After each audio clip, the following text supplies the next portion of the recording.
పార్లమెంటులోని ఉభయ సభలను సమావేశపరచుట, దీర్ఘకాలం వాయిదా వేయుట, లోక్సభను రద్దు చేయు మొదలగు అధికారాలు రాష్ట్రపతికి కలవు.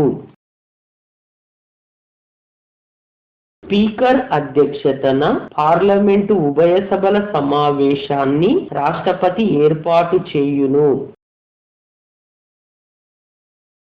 పార్లమెంటు ఉభయ సభల సంయుక్త సమావేశంలో రాష్ట్రపతి ప్రసంగించును.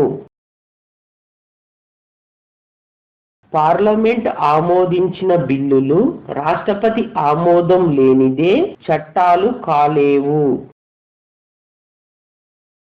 పార్లమెంట్ ఆమోదించిన బిల్లులను పునఃపరిశీలన కోసం రాష్ట్రపతి పార్లమెంటుకు పంపవచ్చు, కానీ ఆర్థిక బిల్లులను పునఃపరిశీలనకు పంపకూడదు. రాష్ట్రపతి ఆమోదంతో ఆర్థిక బిల్లులు పార్లమెంటులో ప్రవేశపెట్టబడతాయి.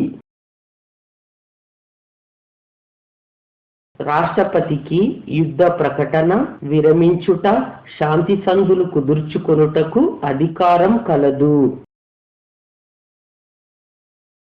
రాష్ట్రపతికి అత్యవసర పరిస్థితుల కాలంలో ప్రాథమిక హక్కులను సస్పెండ్ చేసే అధికారం కలదు.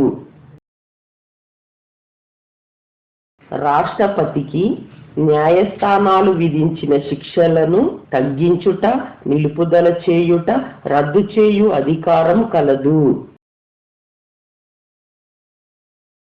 మిలిటరీ న్యాయస్థానాలు విధించిన శిక్షలను రద్దు చేయు అధికారం కేవలం రాష్ట్రపతికే గలదు.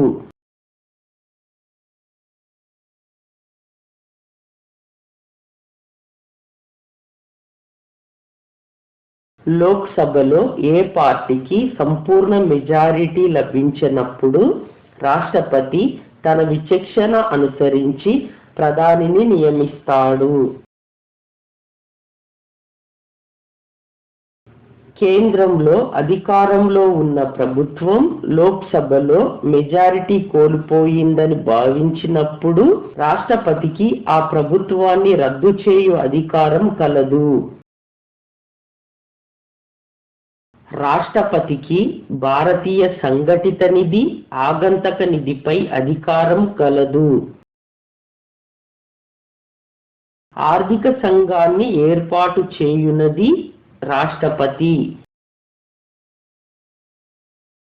రాష్ట్రపతి లోక్సభకు 2 ఆంగ్లో ఇండియన్స్ ను నియమిస్తారు. రాష్ట్రపతి రాజ్యసభకు 12 మందిని నామినేట్ చేయును.